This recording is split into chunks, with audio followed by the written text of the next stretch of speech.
Salam saudaraku yang dikasih Tuhan. Tidak terasa ya kita hampir menyelesaikan tahun 2020. Kita bersyukur sampai hari ini kita masih sehat. Masih Tuhan lindungi.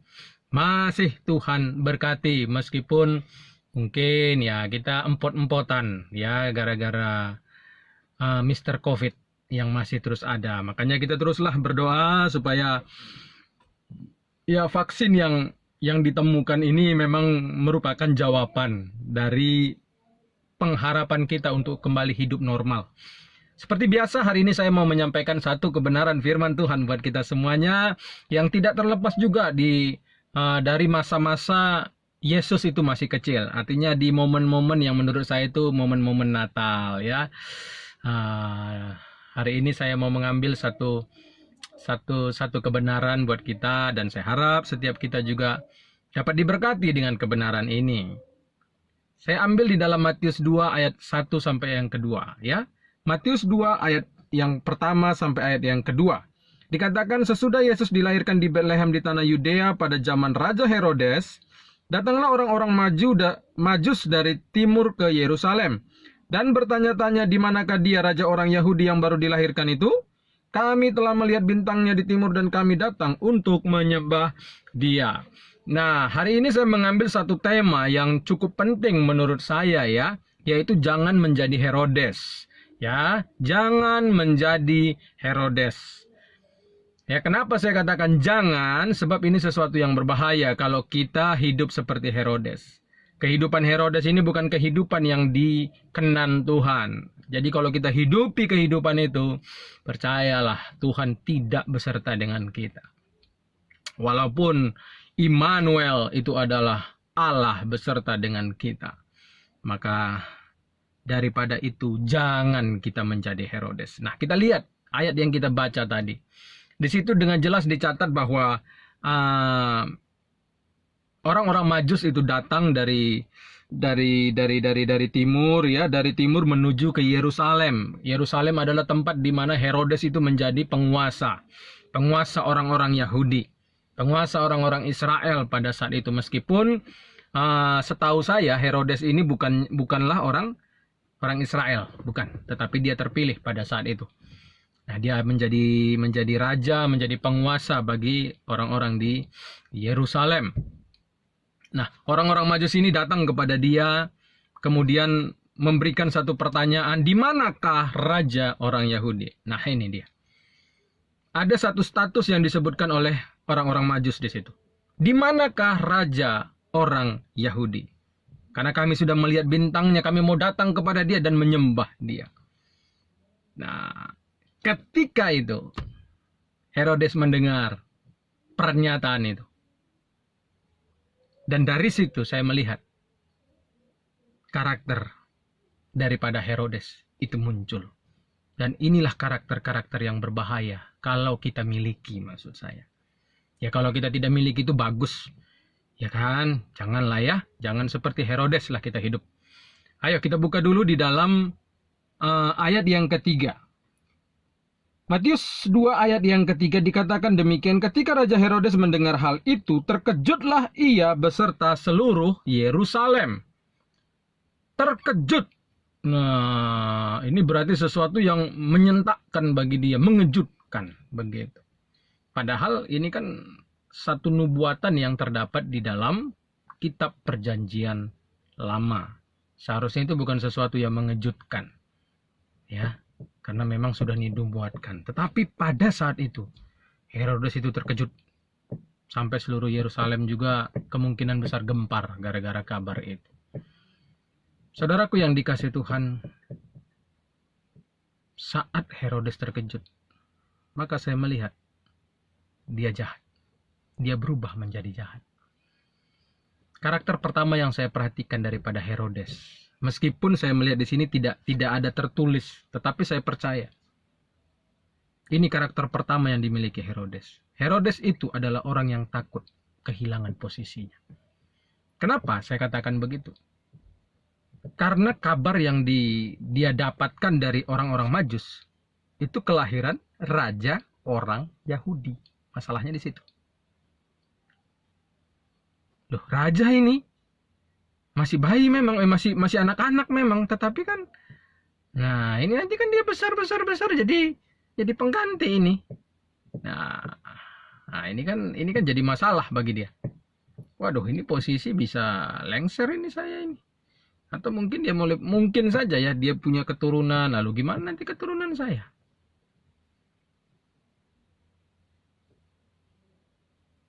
Herodes itu adalah pribadi yang takut kehilangan posisi. Bagaimana dengan kita? Apakah kita takut kehilangan posisi? Apakah kita menjadi pribadi yang mengejar-ngejar posisi?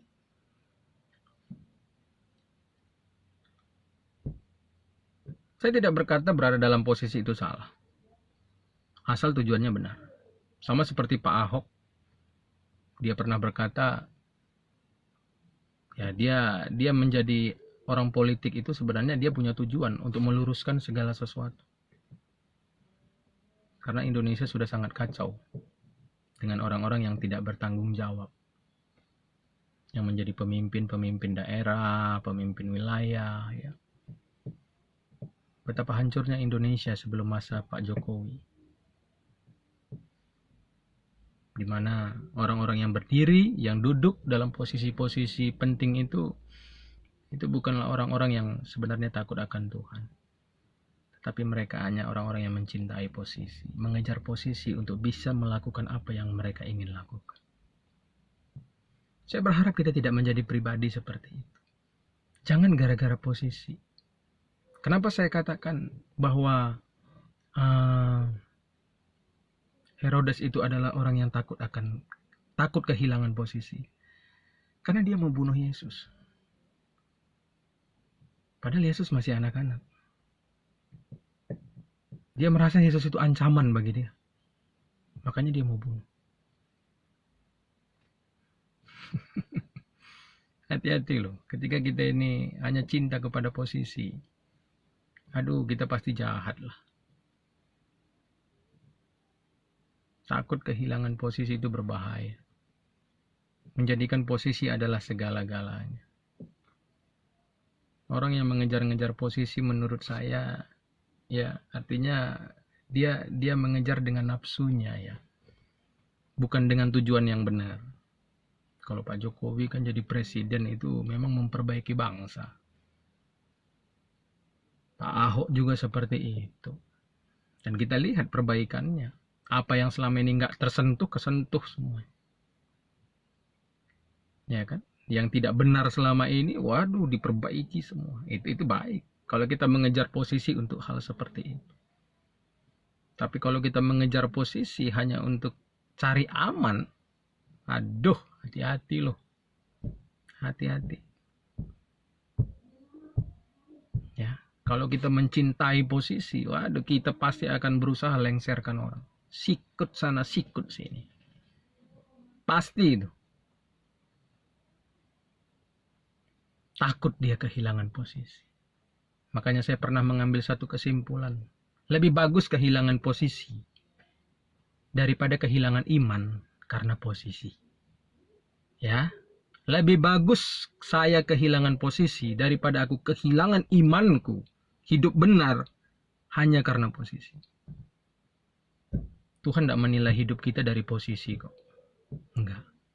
Jangan seperti Herodes, jangan.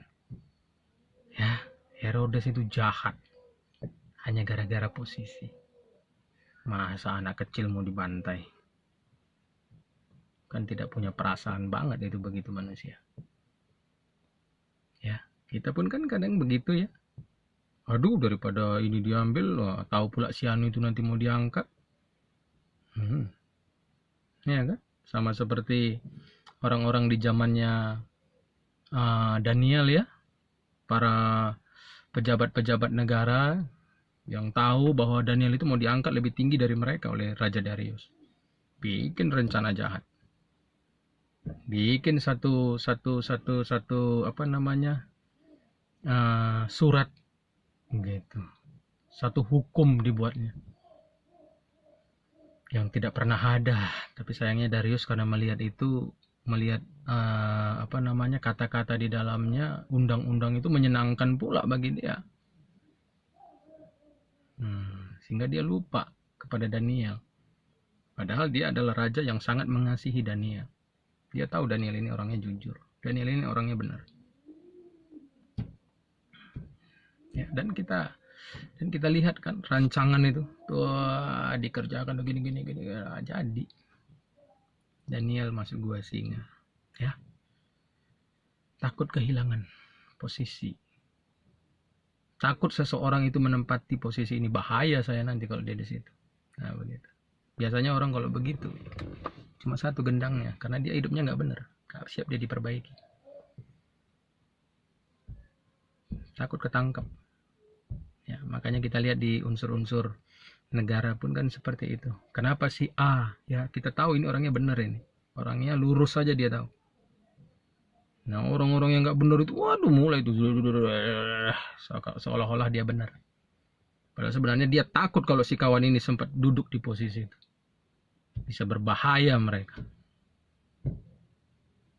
Ya, ayo. Ini karakter yang begitu jahat. Saat kita takut kehilangan posisi, kita pasti jahat. Pasti jahat.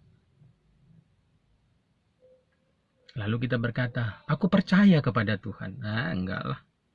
Saya enggak percaya orang seperti itu percaya Tuhan, itu saya enggak percaya. Hidup bergantung pada Tuhan, beriman kepada Tuhan, omong kosong itu. Omong kosong.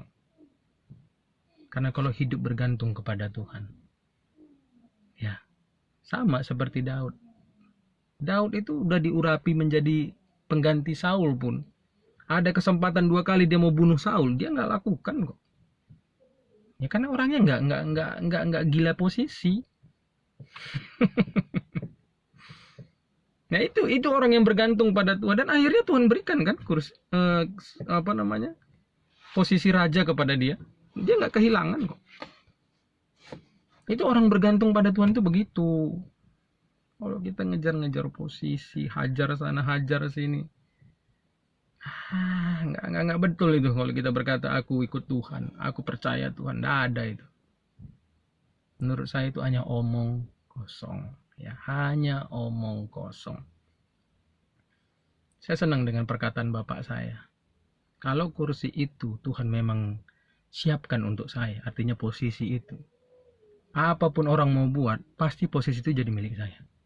Tapi kalau memang posisi itu bukan untuk saya, apapun mau kubikin, tidak akan bisa saya duduk jadi menjabat dalam posisi itu. Ayo ya, janganlah gara-gara posisi, aduh, hidup jadi jahat. Oke ya, itu yang pertama. Lalu yang kedua, mari kita lihat di dalam ayat yang ke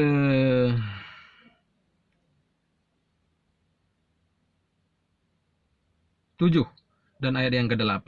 Lalu dengan diam-diam Herodes memanggil orang-orang Majus itu dan dengan teliti bertanya kepada mereka bila mana bintang itu nampak. Lihat ya, dengan diam-diam. Awalnya tadi didengar banyak orang. Nah, ini dia hanya dengan orang Majus itu. Berarti tersembunyi. Kenapa tersembunyi? Nah, ini sudah pasti punya rencana dong. Ya kan? Pasti dia sudah punya rencana. Dan pastinya di sini rencana jahat. Di dalam ayat yang ke-8, kemudian ia menyuruh mereka ke Betlehem, katanya. Dia dikasihnya, udah pergi-pergi kalian ke Betlehem, karena kan Yerusalem itu kan masuk wilayah Betlehem juga kan wilayah Yerusalem, masih wilayah-wilayah kekuasaan dia itu.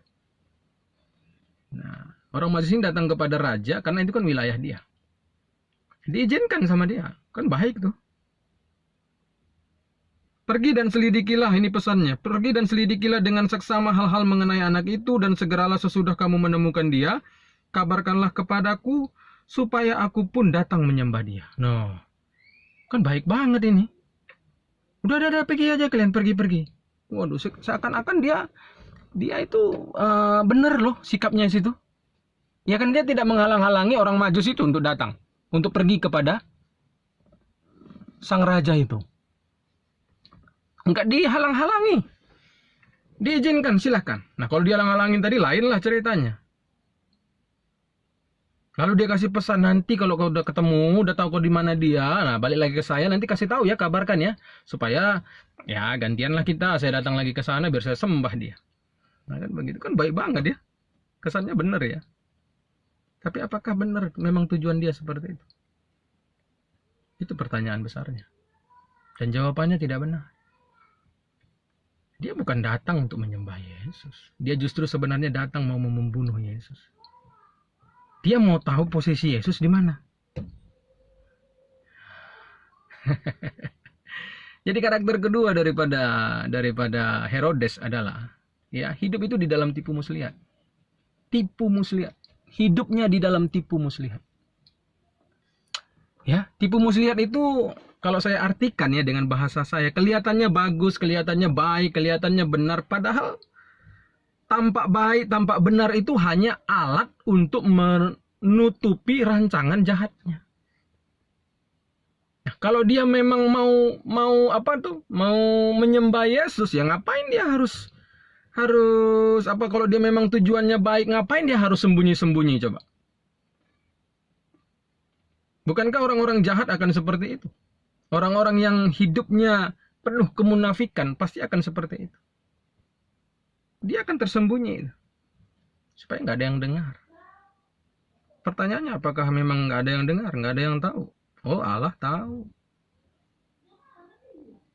Ya, Allah sangat tahu.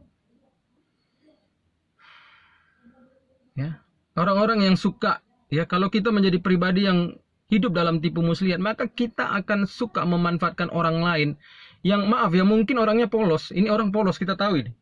Apalagi kalau kita ya apa namanya, berkati dia, beri dia kesempatan misalkan supaya dia dapat uang, dia apa ya, merasa senang lah. Waduh, itu gampang kita manfaatin kalau kita memang hidupnya di dalam tipu muslihat. Kebaikan kita itu hanya sebagai alat untuk menutupi rencana jahat kita sebenarnya. Ya, suka kita manfaatkan orang lain yang polos sebagai senjata kelaliman. Nah, itu karakter orang yang kalau seperti Herodes yang hidup di dalam tipu muslihat. Orang-orang Majus kan tidak tahu kalau mereka itu sebenarnya hanya dimanfaatkan sama Herodes. Tidak tahu mereka. Ya ini raja, baru perkataannya kan baik. Pasti pulangnya mau merancangkan, nanti kita kasih tahu posisi. Oh, kita juga diizinkan pergi kok. Nah, ya kan? Makanya kita harus hati-hati ya. Kalau kita seperti ini hati-hati, dan kita juga harus hati-hati ketemu dengan orang seperti ini. Kelihatannya rohani tapi aduh busuknya luar biasa. Kelihatannya benar, waduh jahatnya luar biasa. Hidupnya di dalam tipu muslihat. Kalau kita lihat di dalam 1 Raja-Raja 2 ayat 13 sampai 18. Nanti saudara baca saja. Ya. Di mana seorang yang bernama kalau saya tidak salah itu adalah saudara tiri daripada Salomo. Ya, nanti saudara baca itu, di situ saudara tirinya ini datang kepada ibu daripada Salomo. Ya.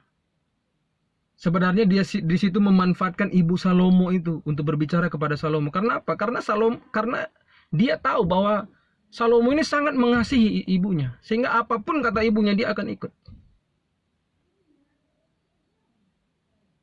Lalu yang kedua, nanti saudara baca lagi Kejadian 3 ayat 1 sampai 5. Di situ di mana iblis itu dengan tipu dayanya, dia bukan datang kepada Adam, tapi dia datang kepada Hawa. Adam begitu mengasihi Hawa, sehingga kita lihat Adam jatuh dalam dosa juga. Orang yang hidup di dalam tipu muslihat, dia tahu siapa yang mau dia manfaatkan. Makanya kita harus hati-hati. Kita kalau hidup di dalam tipu muslihat, kita akan menjadi orang yang memanfaatkan orang lain demi sebuah kejahatan. Makanya jauhkan hidup kita dari kehidupan seperti ini, saudaraku. Ya, ini bukan kehidupan yang Tuhan kehendaki untuk kita miliki. Ini jahat loh. Percayalah, setiap rencana kita itu Tuhan lihat. Tuhan tahu. Jangan gara-gara kita orang lain berdosa. Ayo buang ini karakter yang penuh tipu muslihat ini. Yesus pernah berkata apa? Bangsa ini memuliakan aku dengan mulutnya, tapi hatinya menjauh daripada. Kenapa? Karena hidup mereka sebenarnya bukan satu bangsa yang sungguh-sungguh mengasihi Tuhan. Karena kalau orang mengasihi Tuhan itu melakukan perintah Tuhan. Tapi mereka bukan seperti itu masalahnya. Hanya di mulut.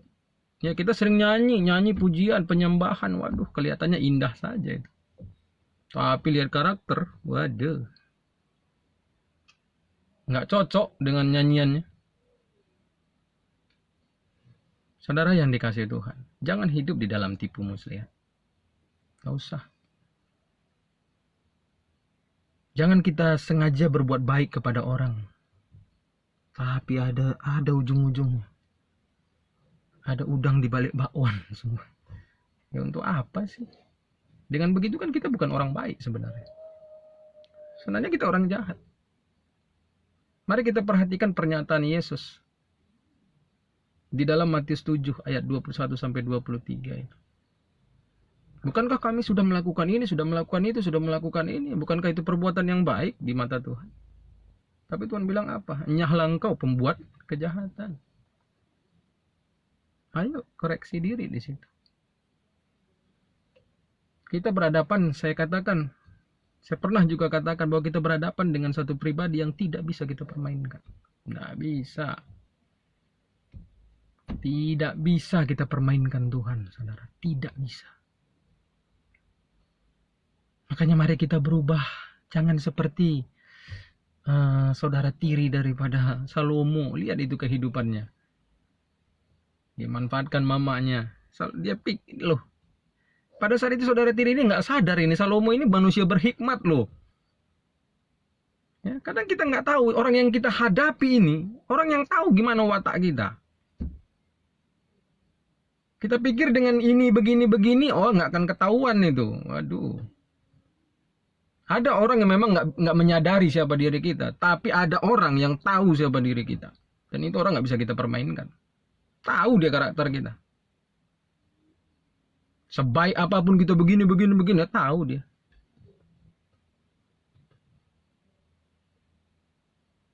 Waktu Salomo mendapatkan kabar, ya, mendapatkan informasi dari mamanya, waduh marah dia kan. Kalau saudara lanjut itu dalam 1 Raja-Raja 2 itu ayat 13 sampai seterusnya, marah dan akhirnya dipancung kan saudara tirinya itu. Salomo orang penuh hikmat, mana bisa ditipu. Walaupun dia manfaatin mamanya. Salomo tahu ini orang manfaatin mama saya ini. Kurang asin ini manusia gitu. Kejadian 31 sampai 5 juga kan kita lihat. Terperdaya kan? Nah itu. Jadi orang kalau hidupnya penuh tipu muslihat sebenarnya sama aja, dia sama seperti iblis sebenarnya. Dia menghidupi gaya hidup iblis. Karena iblis di awal di Taman Eden itu ya hidupnya seperti itu kan. Menggunakan tipu muslihat. Kata-kata dia begitu baik, makanya Hawa itu tertarik. Coba dia bilang, kalau kau makan buah itu Hawa, mati kau Hawa. Mana mau dia makan? Waduh, kata-katanya begitu indah dibuat. Kesannya baik. Padahal udah melanggar titah. Melanggar firman Tuhan. Akhirnya menerima hukuman mereka. Nah, ini ya. Jangan hidup di dalam tipu muslihat. Duh, apalagi dengan Tuhan. Tuhan mau kita tipu. Aduh, betapa bodohnya kita. Tuhan kok mau ditipu? Tahu dia semua. Rancangan-rancangan kita tahu dia. Aduh. Daud mau berusaha menyembunyikan perbuatannya, datang Nabi Nathan. Datang Nabi Nathan memberitahu kepada dia. Tobat. Situ dia sadar ternyata Tuhan lihat semua. Ya, lalu yang ketiga. Hidup ini pun jangan kita hidupi ya. Matius 2 ayat 16 sampai ayat yang ke-18. Itu saudara baca saja. Karena di sini konteksnya itu pembunuhan anak-anak di Bethlehem. Ketika dia tahu bahwa orang-orang Majus itu tidak kembali kepada dia, waduh, ketipu aku gini katanya. Nah, disinilah saya melihat ya, setiap rancangan kita, Tuhan lihat. Nah, Tuhan bisa ubah, Tuhan ubah itu. Makanya bagi saya ketika aku jahat, Tuhan lawan saya. Orang tadi nggak tahu rancangan saya itu. Ada sebenarnya di balik itu, dia nggak tahu gitu. Tetapi kan Tuhan lihat. Makanya Tuhan sebelum mereka pulang, orang Majus pulang, Tuhan katakan apa? Jangan kau kembali kepada dia. Makanya mereka pulang dari jalan lain. Nggak nyampe deh infonya. Sehingga apa? Herodes akhirnya udah bunuh anak-anak di bawah 2 tahun ke bawah bunuh semua. Karakter ketiga daripada Herodes adalah hidupnya memang jahat. Hidupnya dikuasai oleh yang jahat. Jangan kita seperti itu ya. Saudara perhatikan, anak kecil loh. Anak 2 tahun ke bawah dibantai. Manusia atau bukan itu?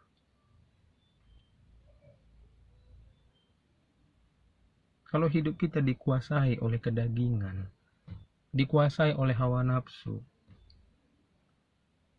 kita nggak manusiawi lagi loh. Bener. Kita nggak akan jadi manusiawi lagi. Bikin jahat itu kayaknya biasa aja gitu. Lumrah-lumrah aja. Kita nggak mikirin perasaan orang. Pokoknya nggak suka hajar. Yang penting aku terpuaskan. Kan begitu. Satu orang yang sebenarnya incaran dia, jadi banyak korban. Nah itu. Kalau hidup dipenuhi kejahatan, korban akan lebih banyak. Akan banyak orang jadi korban. Akan banyak orang jadi korban. Makanya baik menurut saya seperti para koruptor itu dihentikan. Karena apa? Kalau dia terus menerus berkuasa, waduh, semakin banyak kehancuran akan dibuatnya. Kan saya setuju kalau orang memang hidupnya jahat, dihentikan. Itu saya setuju sekali.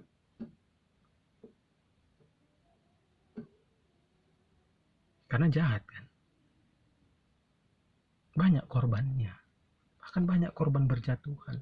Nah ini. Jangan kita memuaskan hawa nafsu kita. Jangan kita hidup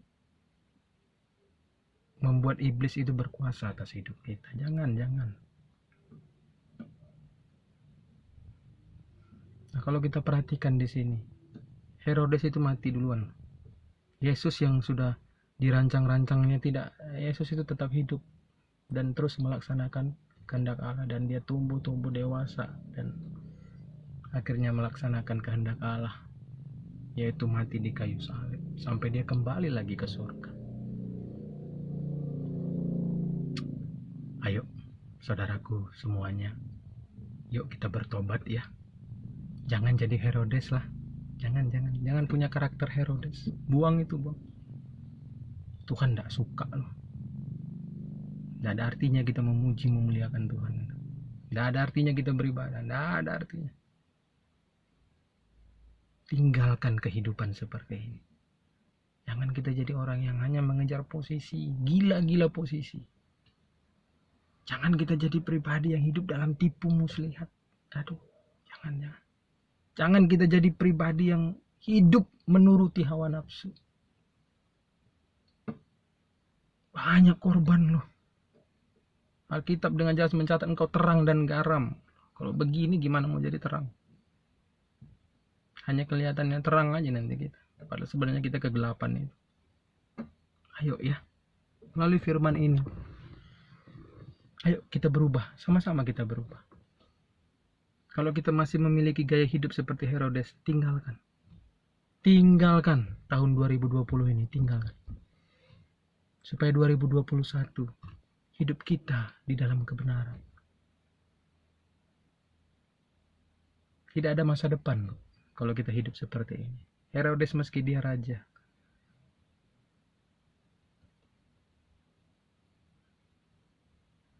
namun dia nggak sadar dia berhadapan dengan raja segala raja. Ya, biarlah firman yang kita terima ini mengubah kita, mengoreksi kita. Terimalah, dan ayo kita berubah sama-sama. Selamat Natal buat kita semuanya. Selamat menyongsong tahun 2021. Tinggalkan yang tidak benar. Tinggalkan karakter Herodes ini. Ayo, miliki karakter Kristus. Jadilah pribadi yang percaya senantiasa kepada Yesus. Hiduplah di dalam kebenaran. Tuhan Yesus memberkati kita semuanya. Amin.